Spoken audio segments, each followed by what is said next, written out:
Okay, अभी तक हम सेल के बारे में हमने क्या पढ़ा था, पार्ट्स ऑफ सेल क्या क्या होते हैं, cell membrane, nucleus and cytoplasm, जिसमें से हमने सेल मेम्ब्रेन कवर कर लिया। नेक्स्ट है न्यूक्लियस।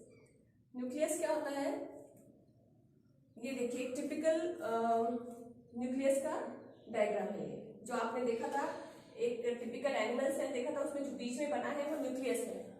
तो न्यूक्लियस का डेफिनेशन क्या है, it is the double membrane bound body that contains heredity information and control the activities of the cell. जो न्यूक्लियर मेम्ब्रेन होता है, यहाँ देखिए ये दो मेम्ब्रेन होते हैं, अंदर का मेम्ब्रेन, ये अंदर की साइड और बाहर की लेयर, तो मतलब दो मेम्ब्रेन से कवर होता है न्यूक्लियस, इसलिए इसको बोलते हैं double membrane bound body that contains hereditary information. जो बीच में थ्रेड लाइक स्ट्रक्चर दिख रहे हैं, इसमें वो हेरिडिटरी इंफॉर्मेशन कैरी करते हैं जो एक जनरेशन से दूसरी जनरेशन में जाती है। और न्यूक्लियस क्या होता है, control centre of the cell होता है, पूरी एक्टिविटीज कौन कंट्रोल करता है, न्यूक्लियस कंट्रोल करता है, इसलिए इसको ब्रेन ऑफ द सेल भी बोला जाता है। तो फर्स्ट इसका डेफिनेशन क्या हुई, the double membrane bound body that contains hereditary information and control the activities of the cell. Second, centrally located in animal cell. Animal cell में ये सेंटर में होता है, जनरली सेंटर में होता है, and towards periphery in plant cell, क्योंकि plant cell में आपने देखा है, प्लांट सेल में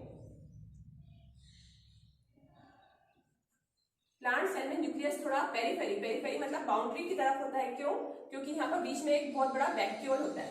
वैक्यूल हम आगे पढ़ेंगे, क्योंकि यहाँ पर वैक्यूल प्लांट सेल में बड़ा होता है, इसलिए जो न्यूक्लियस है वो बॉर्डर की तरफ पेरीफेरी पे प्रेजेंट होता है, जबकि एनिमल सेल में ये सेंट्रली लोकेटेड होता है जनरली। सेल्स में है मोर देन वन न्यूक्लियस। कभी कभी सेल में एक से ज्यादा, नॉर्मली जनरली एक ही न्यूक्लियस होता है, पर कभी कभी सेल में एक से ज्यादा न्यूक्लियस हो सकते हैं, जैसे कि पैरामीशियम। सिंगल सेल है पैरामीशियम, आपको पता है, सिंगल सेल ऑर्गेनिज्म, एक ही सेल से बना होता है ये पैरामीशियम, एक ही सेल है और इसमें दो न्यूक्लियस या दो न्यूक्लियाई, अगर प्लूरल बोलेंगे दो nuclei, two nucleis are present in the paramecium. तो एक से ज्यादा भी हो सकते हैं, जनरली एक ही न्यूक्लियस होता है। फिर हम पार्ट्स ऑफ न्यूक्लियस देखते हैं। पार्ट्स ऑफ न्यूक्लियस, ये जो न्यूक्लियस है इसके parts, first part nuclear membrane होगा और न्यूक्लियोप्लाज्म होगा। न्यूक्लियर मेम्ब्रेन, डबल मेम्ब्रेन कैसा होता है, डबल कवरिंग होती है, डबल लेयर होती है, दो कवरिंग होती है, डबल लेयर बनी होती है, इसलिए इसको बोलेंगे it is a double membrane. Covering होती है क्योंकि न्यूक्लियस के बाहर प्रेजेंट होती है, इसलिए कवर करता है न्यूक्लियस को, उसकी कवरिंग होती है। क्योंकि वो कवर करता है, इसलिए थर्ड पॉइंट क्या है, separate nucleus from cytoplasm. Nucleus को ये साइटोप्लाज्म से जो बाहर प्रेजेंट है इससे सेपरेट करता है, नहीं तो इसके जो अंदर के कंटेंट है वो सारे इसके अंदर आज मिल जाए। तो न्यूक्लियस को आप सेपरेटली देख सकते हो, सेपरेट एक स्ट्रक्चर दिखता है अंदर, किसकी वजह से, न्यूक्लियर मेम्ब्रेन की वजह से। ये जो बाउंड्री है ये इसको और इसको आपस में सेपरेट करती है, अलग अलग करती है। फिर nuclear pores are present. Nuclear pores मतलब थोड़े छोटे छोटे से छेद, होल्स प्रेजेंट होते हैं बीच में।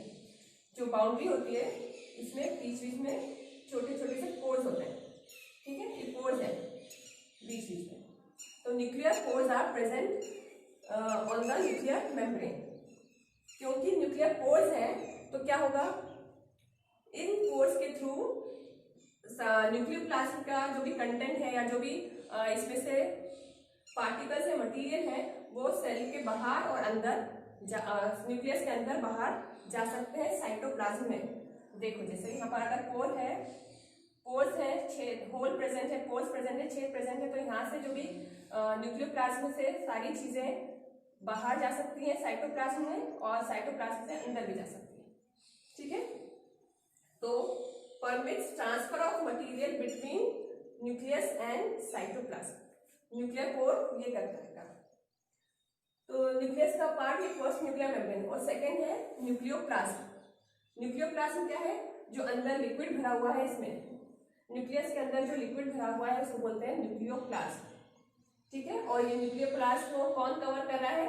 न्यूक्लियर मेम्ब्रेन, ठीक है, covered by nuclear membrane. Nucleoplasm जो भी है अंदर है वो कौन कवर कर रहा है? Nuclear membrane.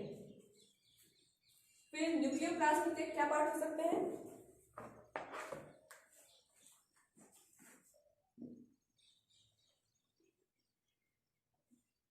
अब न्यूक्लियोप्लाज्म के अंदर क्या क्या होता है? न्यूक्लियोप्लाज्म जो अंदर लिक्विड भरा हुआ है न्यूक्लियस में, उसके अंदर होता है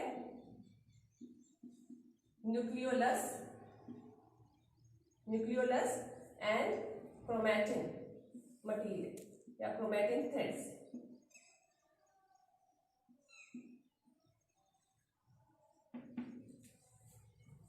अंदर जो लिक्विड है न्यूक्लियोप्लाज्म वो दो पार्ट में, उसमें दो चीजें क्या है? Nucleus and chromatin threads. Nucleolus and chromatin threads. Nucleolus क्या है? It is the round body present in the nucleus, centrally present होती है, समवॉट सेंट्रली प्रेजेंट होता है न्यूक्लियोलस। और क्या फंक्शन होता है इसका? Formation of protein, sorry formation of ribosome, formation of ribosome. ये जो न्यूक्लियोलस है बीच में, न्यूक्लियस के अंदर न्यूक्लियोलस है, इसका क्या काम है? फॉर्मेशन ऑफ राइबोसोम, राइबोसोम बनाता है। और राइबोसोम बनकर इन्हीं पोर्स के थ्रू साइटोप्लाज्म में आते हैं। राइबोसोम निकलकर इन्हीं पोर्स के थ्रू आते हैं बाहर। सेकेंड है क्रोमैटिन थ्रेड्स। क्रोमैटिन थ्रेड्स क्या है?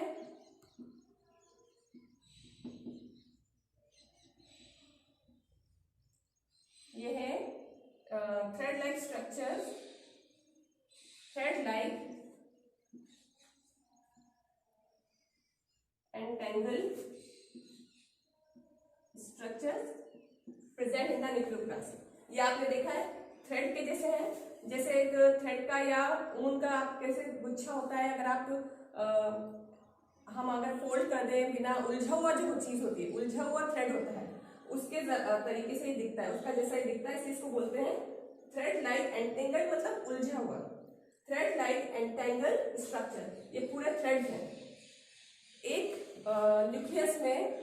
जो अगर हम इनको एंड टू एंड जोड़ दें, इन सारे थ्रेड के पीसेस को एंड टू एंड जोड़ दें, तो ये 2 मीटर्स की लंबाई तक के हो सकते हैं, 2 मीटर्स की लेंथ हो सकती है।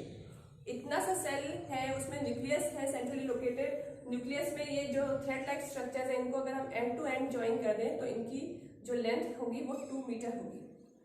तो इतने से सेल में, न्यूक्लियस में ये थ्रेड लाइक स्ट्रक्चर इतने लंबे कैसे आ सकते हैं, ये हम अभी पढ़ेंगे आगे।